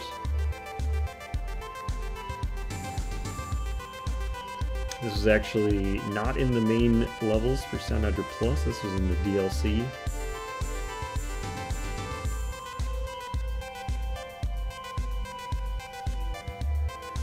Actually, if this was DLC, maybe... I'm pretty sure I did not. Maybe I just came back from Japan. Now I'm confusing myself.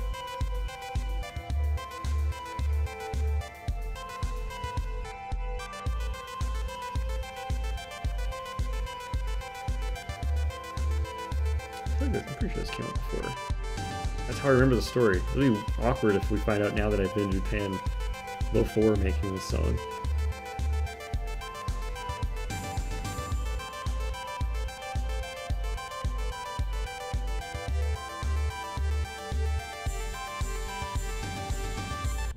Oof. I went the wrong way. Against the flow.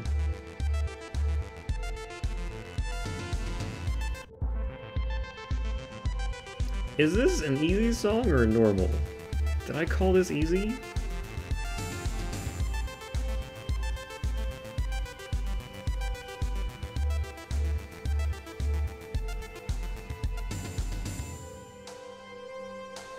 This one's normal. Better be normal.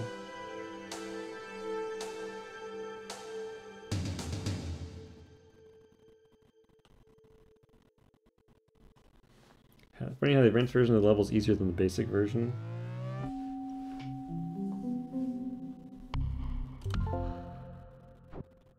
Oh, because I made the new one for Soundodger too, yeah. Well, I came to my wits, and I realized I want the level to be. Now, I did obviously redo a lot of this during early access, got rid of all those rubbers, but... one more song to unlock. There's Jello's level.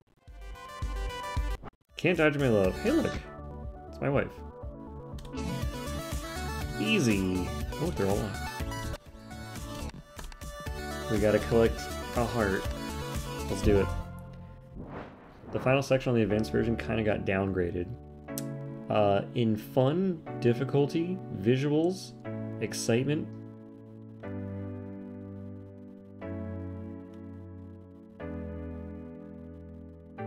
this level seems really special. You know what? No one has yet to tell me where I got these color schemes from. For all 3 levels, they are all related to each other, and each one is a specific color scheme, and no one's able to tell me. Color me a little bit disappointed.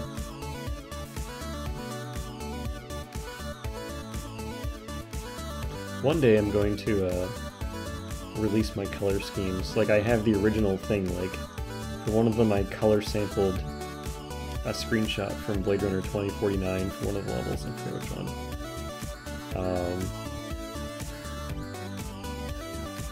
I know exactly where these colors came from, which is why I'm like, I'm sure it's not obvious. Like, I'm not that disappointed, but no one's even given me wrong guesses, you know what I'm saying?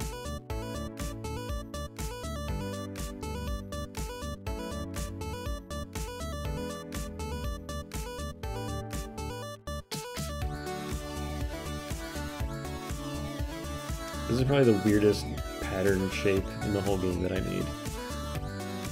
Like this bullet wave of bubbles. It's so weird looking, it's like a worm.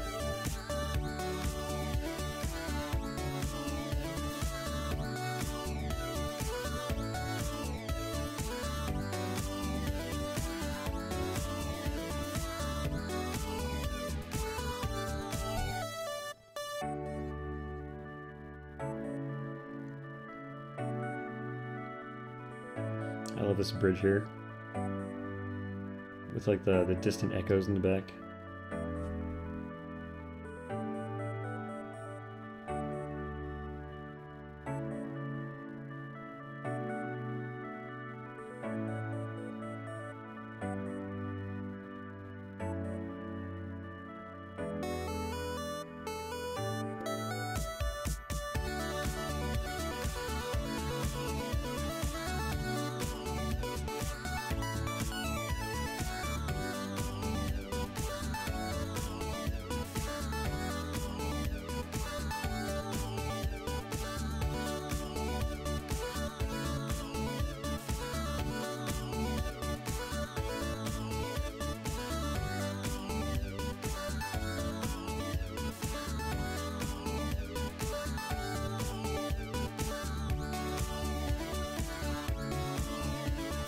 weird patterns again.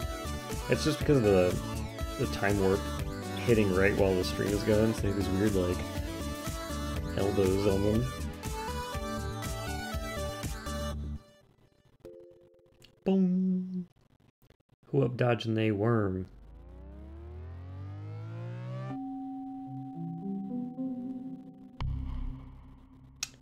One, two, three, four, five. Wow. Plus, wow, I didn't graze. Alright, well, I got that though. I want to say the colors are from yesterday or blind, but they also feel very choice chamber-ish. Incorrect, incorrect, incorrect. The witness, incorrect. Ooh, final level unlocked.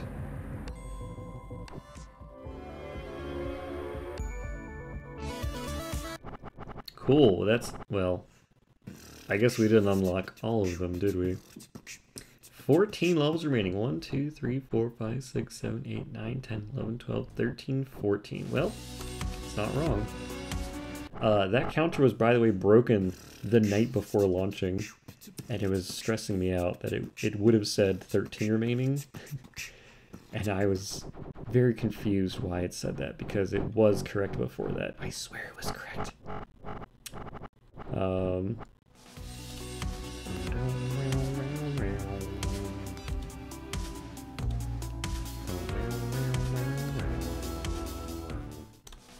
Alright, I think this is a good stopping point for us to continue next time, hopefully next week.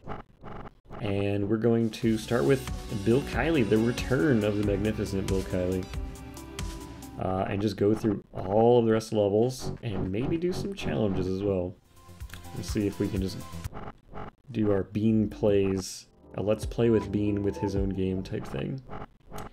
Boink. But yeah, Soundodger is on sale, like discounted right now. Run Love Run? No. It's not in my games. Stop guessing my games.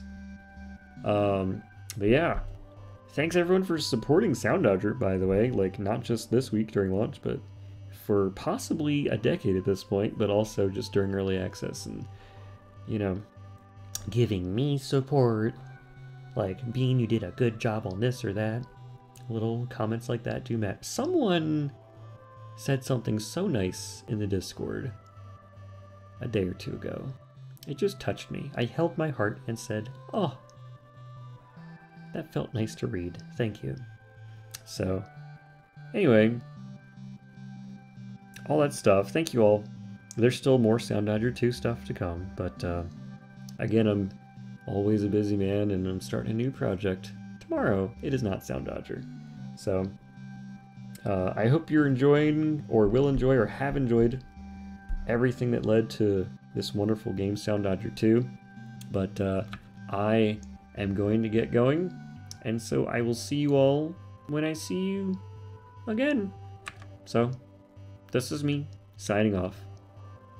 The game is perfect. Wait, what more? Well, does he not know?